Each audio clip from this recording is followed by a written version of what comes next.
So I can remember very clearly the first time that I had walked into a therapist's office, and this was actually a psychiatrist, an APRN, someone who could prescribe medication and be a therapist, essentially.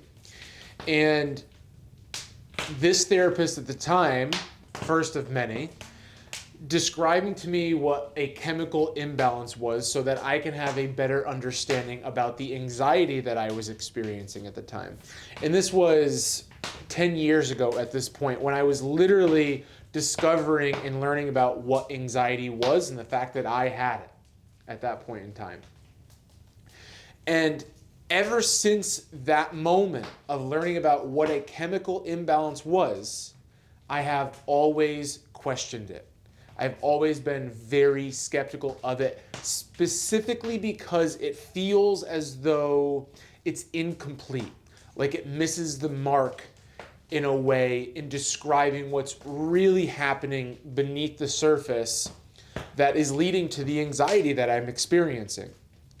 And so this video is about describing a new perspective on what's happening beneath the surface that might give a little bit of a clearer picture in understanding the term chemical imbalance, so that we don't feel like we are imprisoned by this chemical imbalance that we can never heal from, that's happening in our mind, that we have no control over.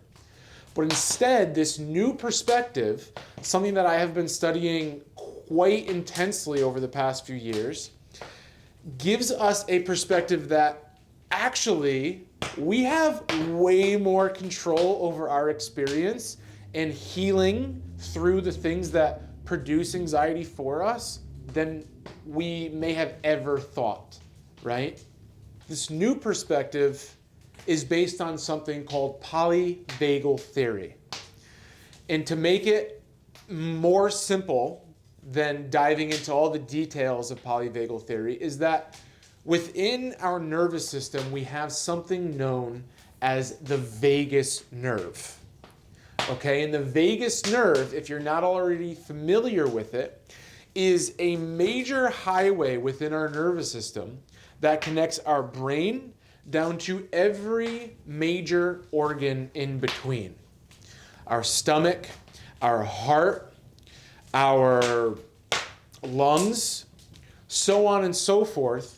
And because it is so deeply connected and so important within our nervous system, it has some very important responsibilities.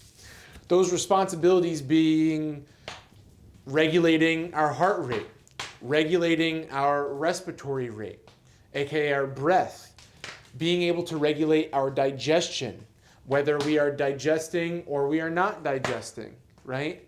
And it has a major influence over the experience of our body.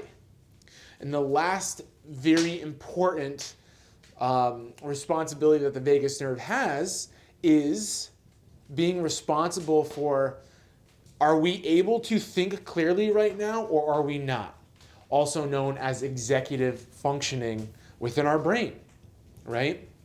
And so what happens over time, right, from the utero up to your age now, right, is we go through life. And within life, some of us may have had very intense traumatic experiences of abandonment, of abuse, of neglect.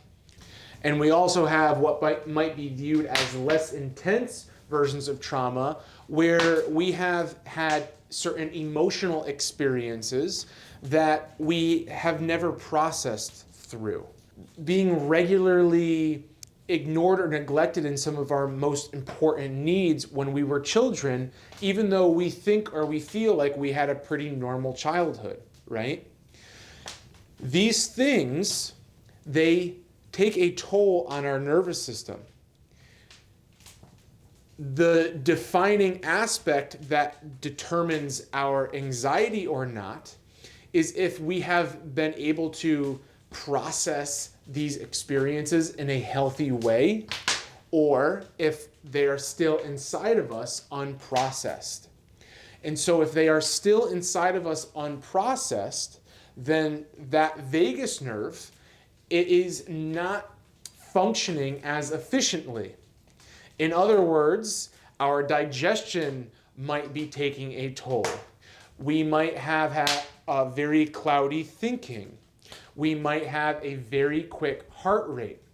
AKA, we might be held up in the experiences of anxiety because our nervous system is still holding on to, and our body really is still holding on to all of these things inside of us, right?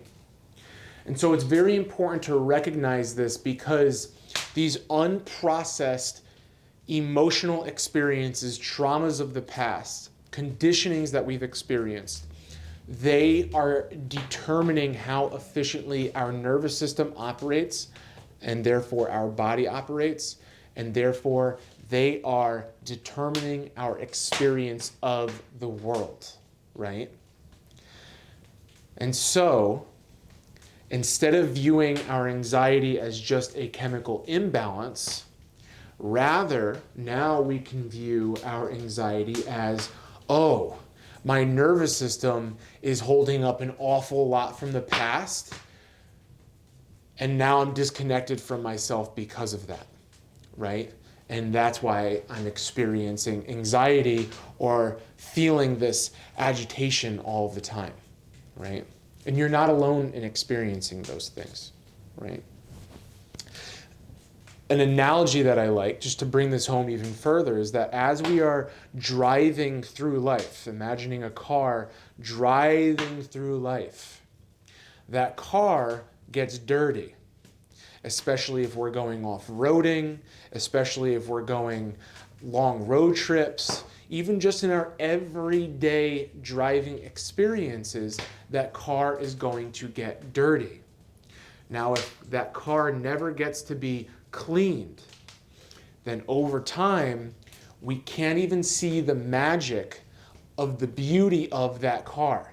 And I know every single person that's watching this video, myself included, is the highest, most luxurious sports car out there. And if you want to be a special truck, you could be that too.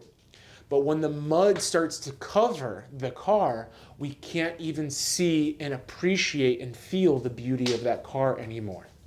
And so I use this analogy to share that when the traumas or the emotional experiences are holding us down, they're literally covering our magic. And so when we get to actually do the healing work, when we actually get to release these things from our nervous system, from holding on to them for what has been most likely so long, we feel lighter, we think clearer, we breathe easier, our digestion is smoother. Everything begins to open up. Now, in relation to medication, because oftentimes when we hear that chemical imbalance thing, we are put on medication shortly after to correct that chemical imbalance, right? They're filling in the gaps, so to speak, as what my therapist had shared with me, aka my psychiatrist had shared with me at the time.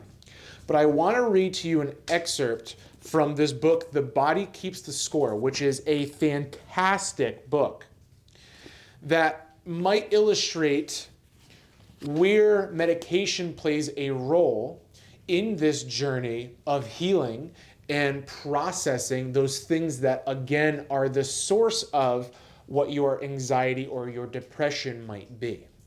Okay? And again, not processing or holding on to these experiences, they could even lead to physical situations, illnesses, diseases, so on and so forth. I digress.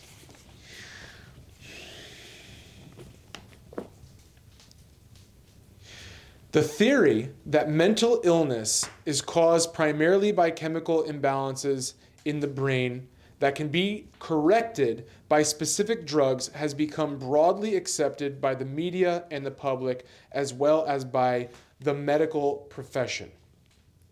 In many places, drugs have displaced therapy and enabled patients to suppress their problems without addressing the underlying issues.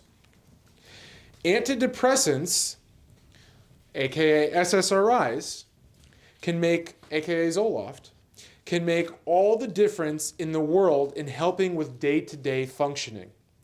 And if it comes to a choice between taking a sleeping pill and drinking yourself into a stupor every night to get a few hours of sleep, there is no question which is preferable.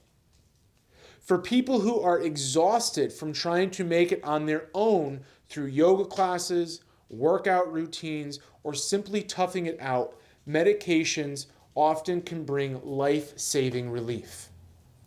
The SSRIs can be very helpful in making traumatized people less enslaved to their emotions or by their emotions.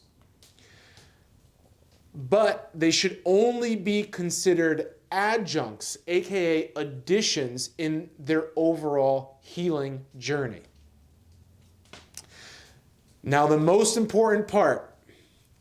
After conducting numerous studies of medications for healing through this trauma, PTSD, so on and so forth, I have come to realize that psychiatric medications have a serious downside, as they may deflect attention away from dealing with the underlying issues. And that is what I have to read within this book. The last sentence being, the brain disease model takes control over people's fate out of their own hands, aka taking your power away and putting doctors and insurance companies and the pharmaceutical companies in charge of fixing their problems. Now, again, I just share that within the last couple minutes of this video to share that you have more power than you think in healing through your journey. And the term chemical imbalance is leaving a lot out. And so that is the crux of what this video is about. I don't want to bring it any further because that's a lot and it illustrates the main point that I'm trying to share. Now, if you are interested, where do I begin healing? How do I even go about this journey? Number one, it's okay if you are on medication. I'm not taking anything away from that.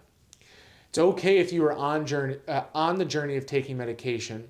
What I invite is also beginning to heal those underlying issues, those unprocessed things of the past that might have you disconnected from yourself and therefore feeling the depression or therefore feeling these things that don't feel good, right? That's really it. And so if you're interested in where can I begin learning or where can I begin this healing journey, what is the first step? I will put a self-awareness video up here because if we're not aware of an issue, we can't heal it. And then outside of that, check out the videos that I have on my YouTube.